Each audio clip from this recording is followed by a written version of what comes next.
Earwax actually comes from your ear canal, and we have glands that produce cerumen, or what's commonly known as earwax. Your body produces it for a reason. It helps acidify your ear canal, it helps keep water out of your ear canal, it helps prevent infections.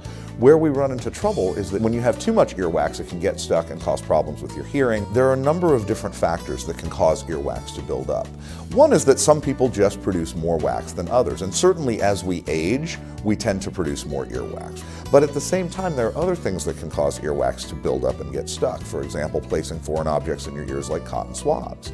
Probably one of the most common problems that we have are hearing aids. The hearing aid itself can cause wax to get stuck and cause that buildup in the ear canal. It becomes problematic. So patients who have earwax impactions may have anywhere of a variety of symptoms. Some are completely asymptomatic. However, as the wax impaction gets worse, most patients do start to feel some kind of symptoms. They frequently complain of ear pain, they may complain of fullness, and very commonly they complain of hearing loss, because as that ear canal gets obstructed, they can no longer hear as effectively as they used to.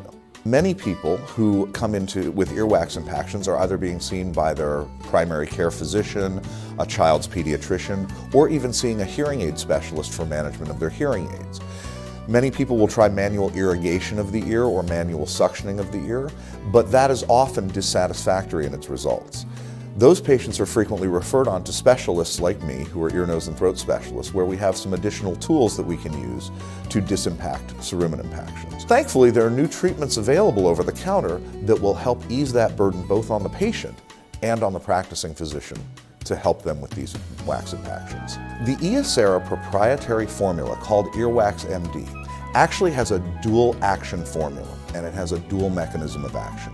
Part of it works on the lipid component of cerumen impactions. The other part works on the solid, non-lipid component. This is the only formula on the market that takes this dual action approach.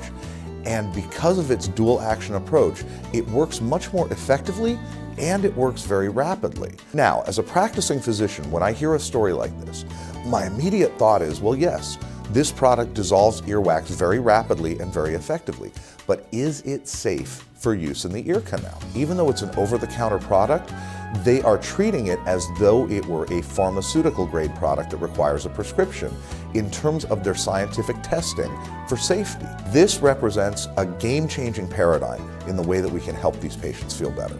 I believe that as people start to see the results that they get using Earwax MD in their patients, they're going to start recommending it as an over-the-counter remedy for earwax. We know that it's effective because it's been tested in clinical trials to make sure that it works well. And most importantly, for us as practicing physicians, we know that it's safe. So I can sleep at night knowing that I'm recommending a treatment that is effective for patients and doesn't put them at risk.